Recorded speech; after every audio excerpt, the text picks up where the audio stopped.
5 C's of negativity என்னன்னு சொல்லட்டுமா? Okay. So first one complaining. எப்போ பார்த்தாலும் குறை சொல்லிக்கிட்டே இருக்கிறது.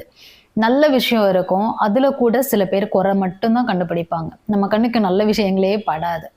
ஸோ நன்றி உணர்வுக்கு பதிலாக எப்போ பார்த்தாலும் குறை சொல்லிக்கிட்டே இருக்கிறது, இது உங்களுக்கு அதிகப்படியான மன அழுத்தத்தை தான் கொடுக்கும்.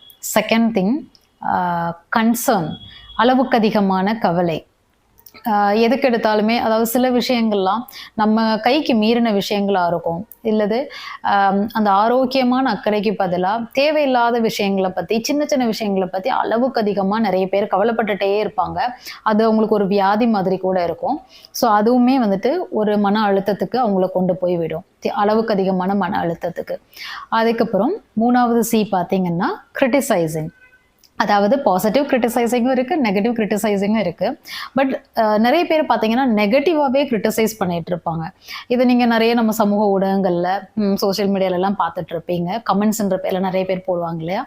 அதுதான் உங்களுக்கு ஒரு சின்ன சாம்பிளாக சொல்கிறேன். And then commiserating. கமிஸ்ரேட்டிங்னா அனுதாபப்படுறது.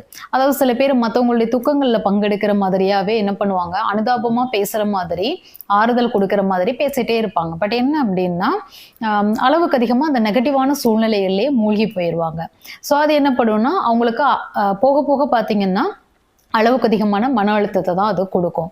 அண்ட் கெட்டஸ்ட்ரோஃபைசிங் அப்படின்றது, அதாவது ரொம்ப மோசமான ஒரு சூழ்நிலையாக நம்மளா இமேஜின் பண்ணிக்கிறது.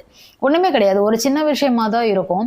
அது ஏதோ வந்துட்டு ஒரு பேரழிவான ஒரு கற்பனை மாதிரி அதை இமேஜின் பண்ணி என்ன பண்ணுவாங்க, அது ஒரு பெரிய விஷயமாக்கி ஃபைனலாக பார்த்தீங்கன்னா அவங்க அதிகப்படியான மன அழுத்தத்தில் இருப்பாங்க. ஸோ இந்த 5 C'ஸ்ல வந்துட்டு என்ன C வந்துட்டு நீங்கள் வந்துட்டு இன்வால்வ் ஆயிருக்கீங்க, ஐ மீன் உங்ககிட்ட அந்த மாதிரி என்ன கேரக்டர் இருக்குது அப்படின்றத கமெண்ட்டில் சொல்லுங்கள். அதுக்கேற்ற மாதிரியான விளக்கங்களை நான் கொடுக்கறதுக்கு ரெடியாக இருக்கிறேன். தேங்க்ஸ் ஃபார் வாட்சிங். Please subscribe.